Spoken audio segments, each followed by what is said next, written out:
All right, so this is the last lecture of the semester. This is on more sum than different sets. In my life, I have gone to an enormous number of math talks, sometimes because I find them interesting, sometimes because I have been asked to and they need warm bodies in the audience. My favorite was in grad school. One of my professors had a former student coming and he wanted to make sure somebody was there. There were 5 people. I think 4 of us were graduate students who were asked to go. It was a horrible talk. We didn't really want to be there, but there are just times you are polite. And I won't say, of course, what you do as a graduate student. That should hopefully be underneath the radar, while you're listening to a talk like that. You always have something to do. Every now and then you actually go to a talk that you find fascinating that changes what you do in your life. And so when I was at Brown, Mel Nathanson, and I'm going to be seeing him at a conference he runs next week, was giving a talk on more sum than different sets. And what I love about these problems is they're extremely elementary, but they have a lot of really good mathematics behind them. There you go, just trying to keep that in focus. All right. So here's the highlight or the game plan for today. So I'm going to talk a little bit about the history of the subject.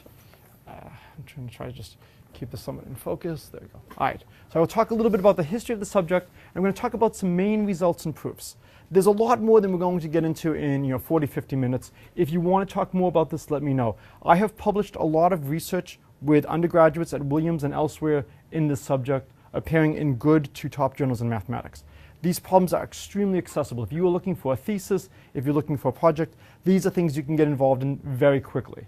So I'm going to talk a little bit about how you might construct some special families. I'll talk a little bit about phase transitions. Have any of you heard of phase transitions in any other subject in life? I'm sorry? Phase transitions. Yes? Like chemistry? Like chemistry. So we're in chemistry. Like in thermodynamics from like liquid to gas. Exactly. Or NFL, going from Patriots football inside, nice warm room, to all of a sudden there's this instantaneous, spontaneous change, and so you have changes in phase, you have changes in state. Okay. Solid, liquid, gas. What's phenomenal about this subject is if the temperature crosses a critical threshold, all of a sudden things change, and they change remarkably fast. There's this critical threshold. Another great one is in network theory. If you have a bunch of vertices and you start connecting them, and let's say you look at all possible edges and you choose edges at random, and maybe I have probability P of choosing each edge, and I keep putting my edges down. In the beginning, I'm going to have essentially only pairs of vertices connected. But after a while, I start having a couple of vertices connected as I add more and more edges. And then it's called the birth of the giant component. All of a sudden, when you add a certain number of edges, you go from the largest connected subset being a certain size to being monstrously larger. The behavior just radically changes at a moment's notice. Phase transitions are fascinating, wonderful things to study. If there's time today, we'll talk a little bit about phase transitions. If not, happy to talk about this outside, and I'll post some slides and papers. And if there's time, I'll describe some open problems that my students are going to be looking at this summer. All right, so here is a quick overview of what we're going to look at. We have some finite set of integers. I'm going to use the absolute value of a to denote its size, so I'm generalizing the notion of absolute value. We've already done this in Calc 3 when we've done the length of a vector v. We often just write absolute value v. Sometimes you do double lines, but we just generalize this notion. So I can form 2 very natural sets, the set of pairs of sums, a plus a, and the set of pairs of differences, a minus a. It turns out these arise in a lot of problems in mathematics that you may have heard about. Goldbach's problem that every even number that's large is the sum of 2 primes. Large here means 4 or higher. The twin prime, that there are infinitely many primes that differ by 2. Fermat's last theorem. So for Fermat's last theorem, you would take a to be the set of kth powers, and then the result would be that a plus a, the set of kth powers plus the set of kth powers, does not intersect the set of kth powers unless k is 1 or 2. You can recast a lot of problems in number theory in terms of these sum and different set problems. So here's a really natural question to actually, no, I'm not going to ask the natural question. I'm tired. You guys ask the natural question. What would you like to ask about a plus a versus a minus a? What's a good question to ask?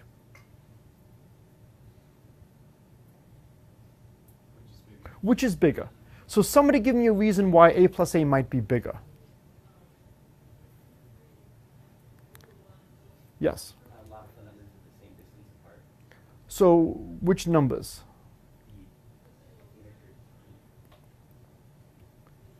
There's one special difference that we keep getting again and again and again when we look at a minus a. 0. So if I take the same number, if AI equals AJ, I keep getting 0, 0, 0, 0, 0, but AI plus AI is not necessarily AJ plus AJ. So that's a reason why you might expect there to be more sums than differences. Why might there be more differences than sums?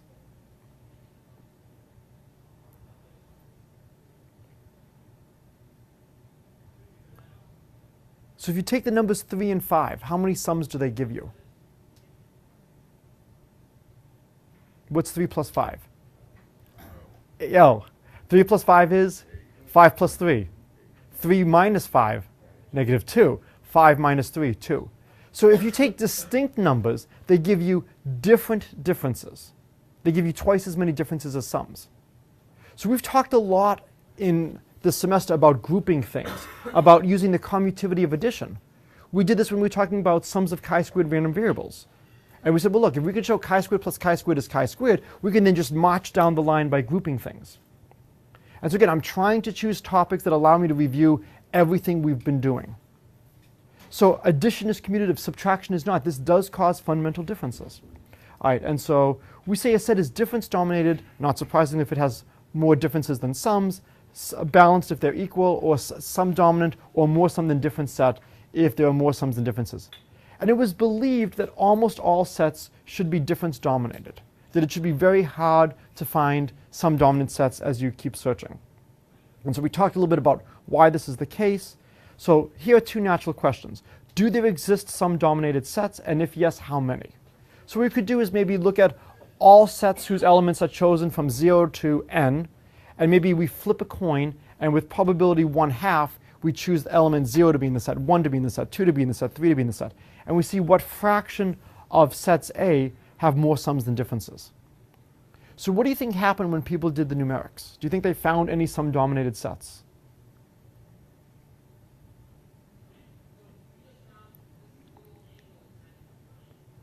Let's see, what's the title of the talk? What do you think? Yeah, otherwise I'm probably not going to talk about when almost all sets are difference dominated. Oh, shoot. Oh, yeah, well, actually, no, wait, from this, oh, wait, I used this title. So actually from this title, maybe not. So, all right, so with that title, it's not clear. So that title was not as much of a hint. All right. So it turns out that there are some dominated sets.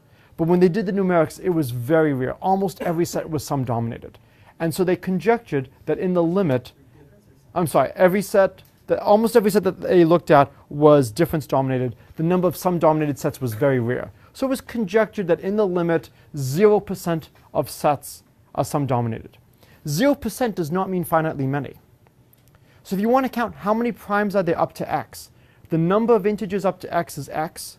The number of primes up to x is about x over log x. So the fraction of numbers that are prime is about 1 over log x. The fraction, the percentage is going to 0, but there are infinitely many.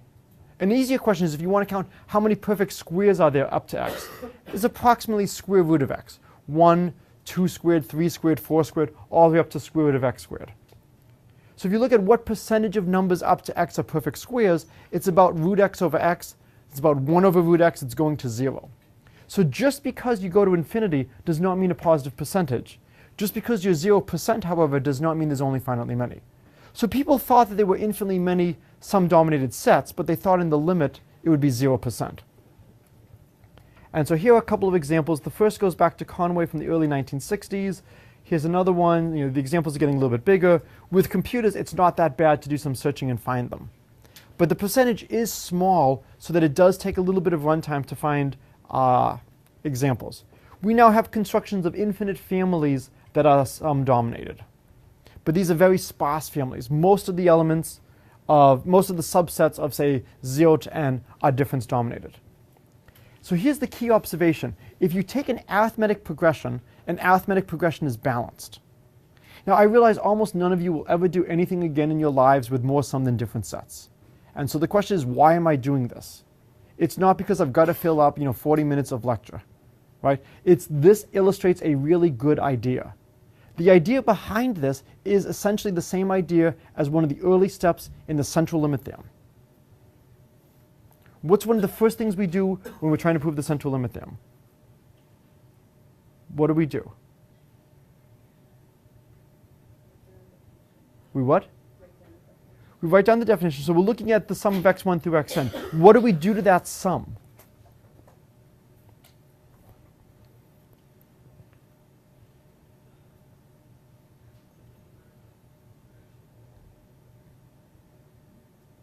So what do? We don't just look at x1 plus x2 plus dot dot dot plus xn.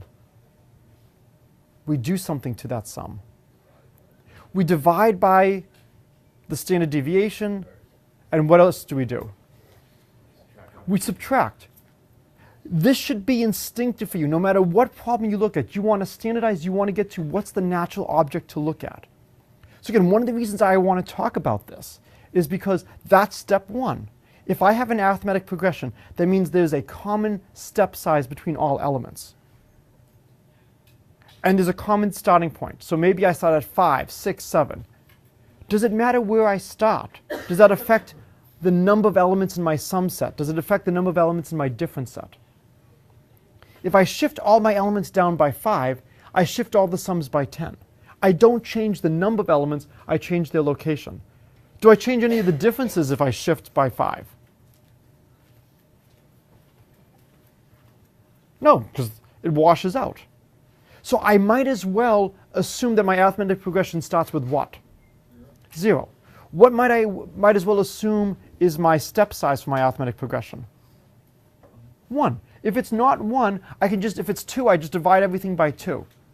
It's going to just change not the number of sums I have, but the values of the sums. So I can play the standardization game. So my favorite logarithm, without loss of generality, we can assume our set is 0, 1, 2, dot, dot, dot, n. This is a really easy set to study. I want to look at the possible sums. Well, I get all numbers from 0 to 2n. I look at all the differences. I get everything from minus n to n. So in both cases, I get exactly 2n plus 1 elements. It's balanced. This is the same idea as we're doing in the proof of the central limit theorem. We want to standardize. We want to reduce something to make the algebra a little bit easier to look at. Okay? And again, this is a dinky problem. You could have done this problem, without doing this standardization, but it's a great way for me to review this notion that whenever you get a problem, you want to think, how can I write the algebra in the most manageable way? Especially if you're the one who has to do the algebra. Okay? So it's very similar to the idea from the central limit theorem. All right, so a lot of constructions for more sum than difference sets, I'm not going to go into too much detail, they perturb an arithmetic progression. So they start off with something that's balanced, and they jiggle it a little bit. And they try to jiggle in just the right way to make it sum dominated. Okay, so here is a more sum than difference set, and the arithmetic progression that's going on is into here, and we're playing some games on the end. I'm not going to go through all the theorems. You can hit pause on your screen if you really want to see this. Here are some constructions. I was happy for a while. My students and I had the world record for the largest example of an infinite family. We lost it to somebody at MIT. I would love to regain the theorem back. Not as much as getting a win in T-ball or Rookie League or minors, but all right. So, lots of theorems, lots of constructions. The ideas are very elementary in terms of just putting things down and building it. I don't really want to dwell on this too much because this is a probability class, not additive combinatorics. Additive combinatorics is, I think, across the hall right now, but just in case they're filling out their evaluations and they can hear me, I want to say a little bit about their subject. I want to talk about phase transitions. I want to talk about those places where the behavior suddenly changes. This is something we haven't talked about too much in probability, but this is an extremely important topic. In some sense, it's that critical threshold. If you're thinking about an elevator, what would be the phase transition? When it stops accelerating? Nope, I'm thinking of something else. I'm sorry? Nope. Hopefully you never experienced this phase transition in the elevator. Nope. When the wire cuts and too many people go on and all of a sudden you exceed that limit and the behavior changes from, oh, this nice elevator going up to suddenly plummeting rapidly to your death, right? That's an example of a phase transition, okay? Most of the time that's not going to happen. But it's the straw that broke the camel's back, that little point that tips the behavior over to something wildly different. So I want to talk a little bit about stuff like that. So very quick probability review. This should be old hat to you now. If I have a random variable, it's, density means it's non-negative, integrates to 1. The probability that I'm in some interval AB is just the area under the curve from A to B. This is why we care about calculus. This is why we care about areas under curves. They give us probabilities. So the key quantities is the expected value expected value of x is the integral of x f of x, the variance, how spread out it is. Okay, so what we're going to do is we're going to first look at a binomial model with some parameter. So I'm going to look at the elements from 0 to n, and I'm going to choose each element independent of all the others to be in my set A. So if you want, I'm going to flip a coin. It's the same coin every single time, and that coin is going to have a probability of success of p of n. The uniform model is that p of n is always 1/2. So if p of n is 1/2, how many elements do you expect to have in A? Roughly. Roughly n over 2. Technically, we have n plus 1 elements. I don't give a... we have n over 2, roughly. And the variance is going to be also of size n. It's going to be n over 4, roughly. So the variance is n over 4, so the standard deviation is like square root of n. So that means we expect to be strongly concentrated about n over 2 elements. That means we expect a typical set A to be very large. We expect it to have a lot of elements. When you have a lot of elements, how many possible sums are there? Not 2 to the n. So we have numbers from 0 to n. How many possible distinct sums could we get? Basically 2n. We have basically 2n possible differences. But we have roughly on order of n squared possible pairs. You got to be careful because addition is commutative, so okay, n squared over 2, or n squared minus n over 2 plus, I don't give a. It's roughly of size n squared over 2. We have n squared over 2 possible sums, and we only have 2n possible bins. I expect each bin to be hit a lot. I expect almost every possible sum to be realized. Differences, it's even better. So it's going to be a really subtle property to win. And again, we are doing this binary. You either have more sums than differences or more differences than sums. I don't care how much you win by, how much you lose by. So there's no credit for coming close and having, oh, I almost had more sums than differences. You either win or you don't. So it's a little bit of work, but using basic probability theory, you can calculate the expected number of sums is 2n minus 11. The expected number of differences is 2n minus 7. Based on this, do you think that most sets will be difference dominated, sum dominated, or we don't have enough information yet? What do you think? The expected value of differences is higher than the expected value of sums. Do you expect this that implies almost all sets are difference dominated? Or does this not give us enough information? You have to know the higher moments. We have to know the higher variance. We have to know how much is the fluctuation. Imagine the variance is very small for the sums. Imagine the variance is 1. Whereas the variance in, say, the expected number of differences is maybe of size 15. In a situation like that, because there's a lot of variance, I might actually expect there to be a lot of sums that win. Years ago, I was talking to the head sabermetrician for a Major League Baseball team, and he told me they were trying to decide on who their 5th pitcher should be, and they had 2 candidates. They both had equivalent ERAs. One pitcher was far more variable than the others. He would have really good games, and he would have games when he would be shellacked. And it would be disgusting how badly he performed. Who do you go with? The slow and the consistent guy, or the wildly variable guy for your 5th starter?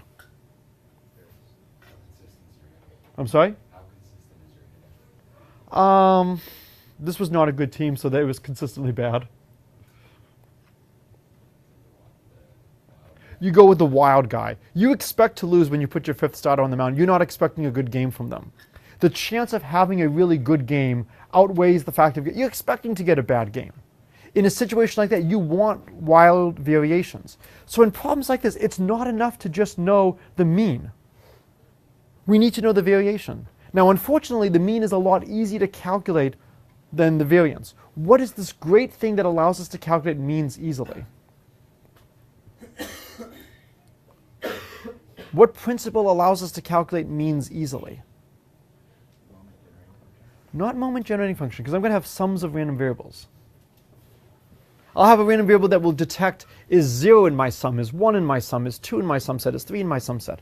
What will allow me to calculate the expected value of the number of sums? So this is one of my favorite concepts in expectation theory. Linearity of expectation. The expected value of a sum is the sum of the expected values. What we're going to do is we're going to have detectors, and we're going to try to detect what's the probability that our set A plus A includes 0, includes 1, includes 2, includes 3, includes 4. And we can solve each one of these problems in isolation and build it all up. We can do the same for the difference. The problem is we can't deal in a similar way, in an easy way, with the variances. And that's going to be a lot harder, and this is where Chebyshev is going to enter. But getting these is just linearity of expectation. Okay, so here's the theorem. Let A be chosen from 0 to n according to the binomial model with constant parameter p. So p is not going to depend, maybe p is a half, a third, a fourth, it's some fixed number. Then Martin and O'Brien proved back in 2006 that there is a positive constant such that at least a certain fraction of the sets are sum dominated. So this was quite surprising when they proved it. We were expecting that in the limit, no sets would be sum dominated. It would be 100% difference dominated. The fraction is very small. It's on the order of, I believe, 10 to the minus 4%. So when you talk about doing numerical experiments, well, the numerical experiments are telling you basically no sets are sum dominated because the probability is so small. It is easy to be misled by numerics. So earlier this week, I think on Monday when we did method of least squares, I gave you an example where the simulation saved us and detected an error in the theory.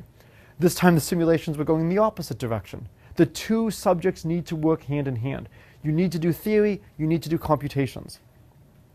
All right, so they were able to prove that k is about is at least 10 to the negative 7. If you choose a fair coin, it's about 10 to the negative 3. And their proof, I'm not going to go through all the details, and you're looking at a half, is they were trying to look at what was going on, and the issues was coming from the fringes of the set. So if you look at the great middle, so if I look at A plus A is between 0 and n. So if I look at A plus A, it goes from 0 to 2n. Which elements do you think are going to be hard to get? Which elements do you think are going to be easy to get in my sum from 0 to 2n?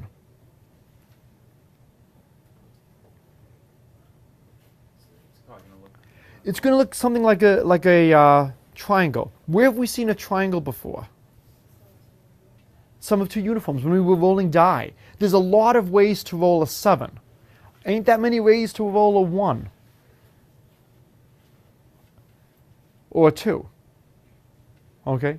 There's more ways to roll a 2 than to roll a 1, but it's still not many. There's only one way. So if you lose a 1 from your set.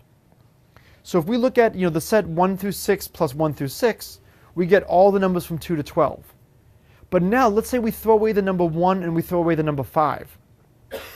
We still get 7. We have so many ways of getting 7 that just because we've lost one element, I still expect to get 7. But at the very fringes, when there aren't that many ways to get the elements, now losing something matters. So the way the subject works is you choose the fringe elements very carefully to stack things in your way so that in the fringes you get more sums than differences. And then in the great middle, you basically just prove with probability 1, every possible sum is realized, every possible difference is realized, the behavior is controlled by the extremes. So this is roughly the proof. I don't want to go into the nuts and the bolts of this. The slides are here. I'm happy to talk about it. I want to just talk big picture. It's the fringes that matter. And it's basically going back to sums of uniform random variables, thinking that when we have the sum of two die, the big middle, we have a lot of ways of getting 7, a lot of ways of getting 6 and 8. But the 2 and the 12, not so many. Right. So I'm not going to go too much through this. I'll skip this stuff over here. So here is the main input. X is going to either be the number of sums, the number of differences, the missing number of sums, or the missing number of differences. We'll concentrate on the number of sums and the number of differences. The proof basically goes in two different parts. The first part is we prove that the expected number behaves as claimed. And the second part is we prove it's strongly concentrated about the mean. So what this means is that the fluctuations are really small. So if the fluctuations are really small, then if one of them has a higher mean than the other, it's going to win out. If the fluctuations are fairly large, then there's actually a chance. And it turns out that if you change the model from a binomial model where each element has the same probability, and that probability is independent of n, to if you allow that probability to decay with n at any rate, then you are difference dominated 100% of the time in the limit. Any rate of decay is enough. The faster you decay, the faster you become difference dominated. And the more prominent the difference domination is. If your set is really sparse, about how many more differences than sums would you expect? So if you have very few elements in A, if A covers a huge range and has very few elements, how many more differences than sums do you expect? I'm sorry? About twice as many. So it all comes down to how many times do things collide. If your set has elements that are well separated, it's very hard for two differences to be the same. Similarly, for two sums to be the same. So we're only going to need strong concentration in certain range. So in some cases of doing the analysis, the proof is elementary, can be done just using Chebyshev. In other places, you have to go, I think, 3 or 4 analysis classes deep to get to the strong concentration results you want. We have maybe 10 minutes. I'm not going to go for the really deep, strong concentration results. I'm going to concentrate on the easy case where we have rapid decay of our probability so that we can just use Chebyshev. And I want you to see how Chebyshev can be useful and can replace the central limit theorem. Because the central limit theorem is not always available. What can you do when the central limit theorem is not available? Chebyshev. So what we're going to do is, Chebyshev says the probability that y minus the expected value of y is greater than or equal to k times its standard deviation is at most 1 over k squared. What we want to do is we want k to have some kind of growth. And if k is growing, then this probability will be tending to 0. All right, so for convenience, I'm going to assume the probability I choose an element to be in my set is equal to n to the minus delta, where delta is large. It's somewhere between 1/2 and 1. So my elements range from 0 to n. Why do you think I don't want delta to be 2?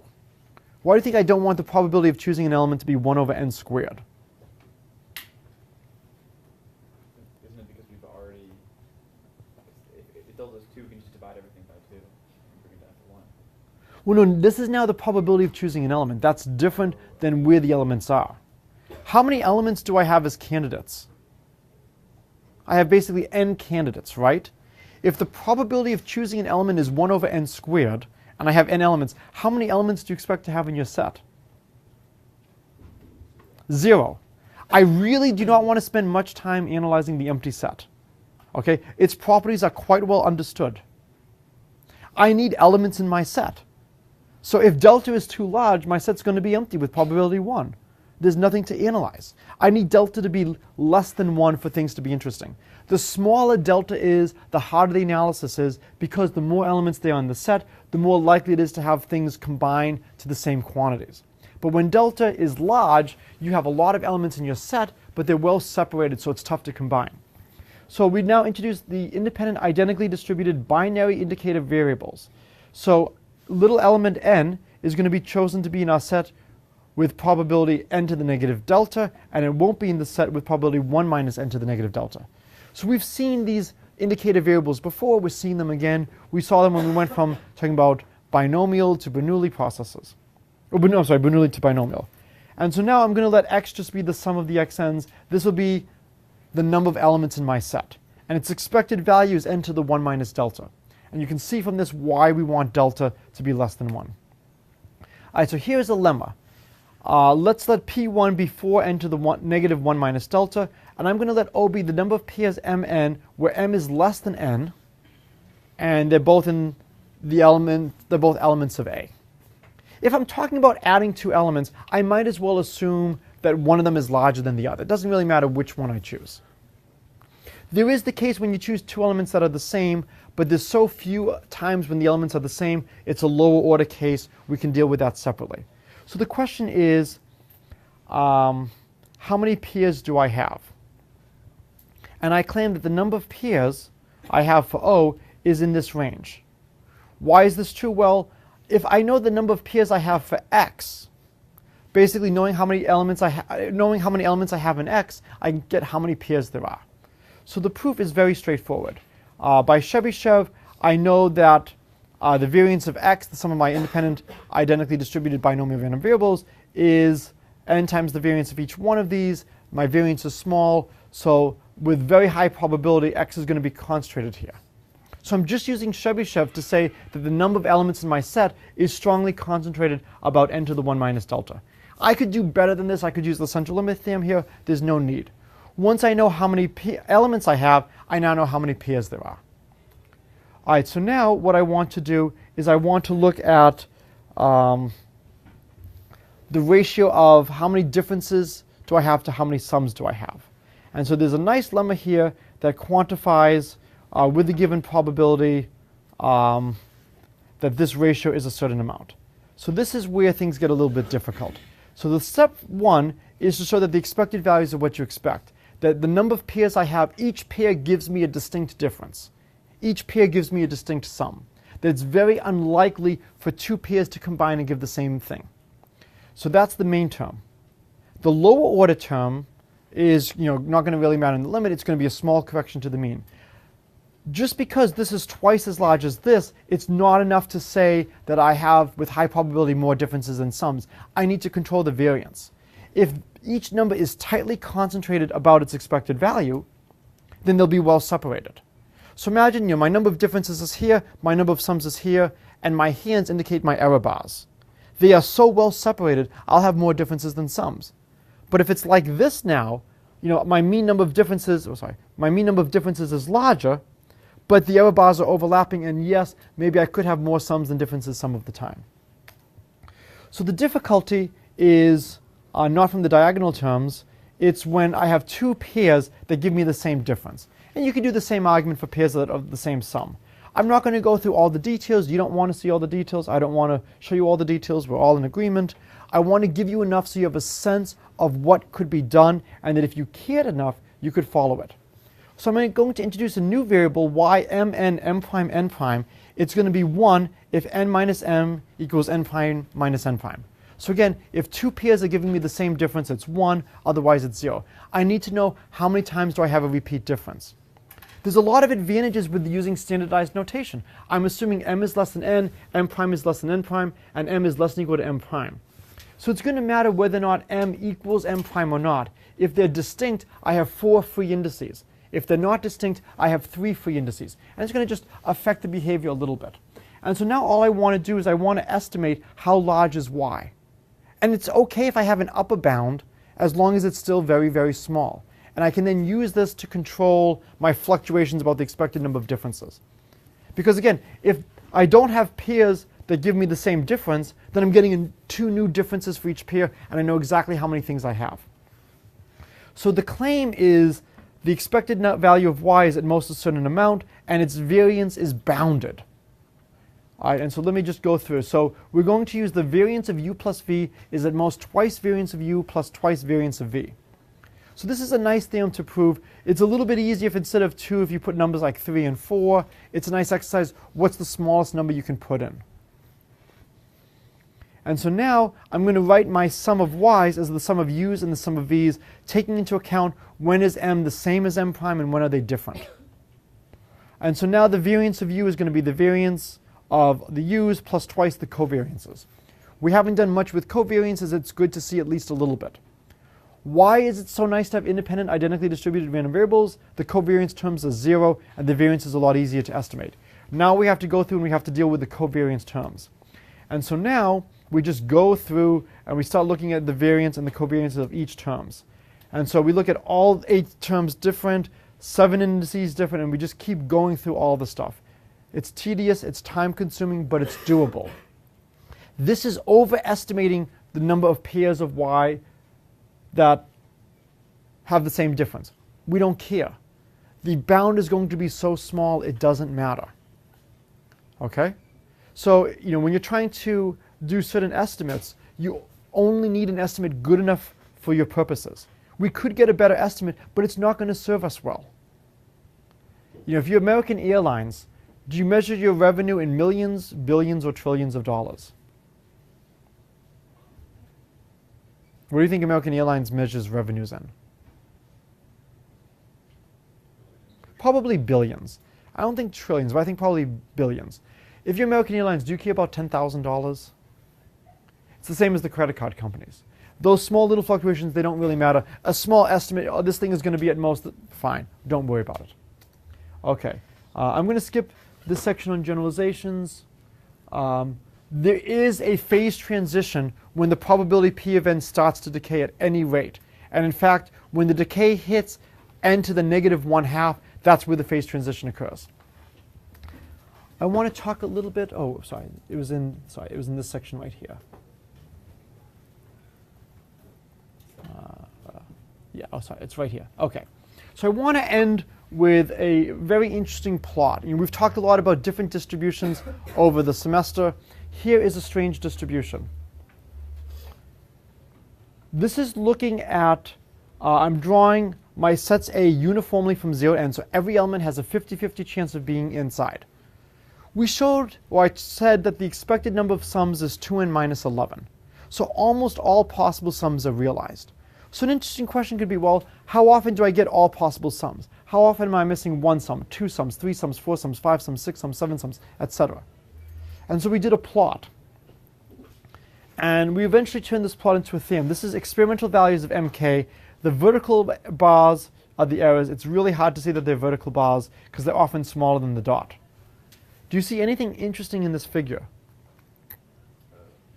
Yeah, it's like it goes up and then it dips down a little bit. Yes, it goes up, it dips, it goes up again, and then it dips. What do you think? Experimental error, or does the dip really exist? When you think of chi-squared distributions, Weibull distributions, Gaussian distributions, exponential distributions, we've never seen behavior like this. What do you think? Experimental error? No. The dip actually exists. It is not a unimodal distribution. It's bimodal. Goes up, goes down, goes up, goes down. The dip is extremely small. This is probably the smallest bimodal distribution I have ever seen. Normally, if you looked at this class is bimodally distributed in terms of who's taking this as a math class and who's taking this as a stats class. We're almost, I think, 50-50 in terms of who's taking it as a stats class, who's taking it as a math class. I'm probably geared more towards the mathematicians because this is supposed to be more the theoretical class. But it's about an equally bimodal. In most cases, you have something like this. This dip is extremely small. And so to me, there's a lot of exciting stuff going on here. So again, to just recap as to why we did this, I think we've got like about a minute left. The reason I chose this problem is it reviews so many things we've done. It shows you where Chebyshev can be used. There are times when you do not have independence. The covariance terms exist. How do you deal with them? I don't care if you followed the argument. What I care is that you see that I can break this up, and I can break it up into have a variance of a sum is the sum of variances and covariances. And then if I can bound the variances and I can bound the covariances, I can then bound the fluctuations. And bounding those fluctuations is often enough. This notion of standardizing, what's the right thing to study, hugely important. All right, if you have any questions as you are continuing, as you prepare, let me know.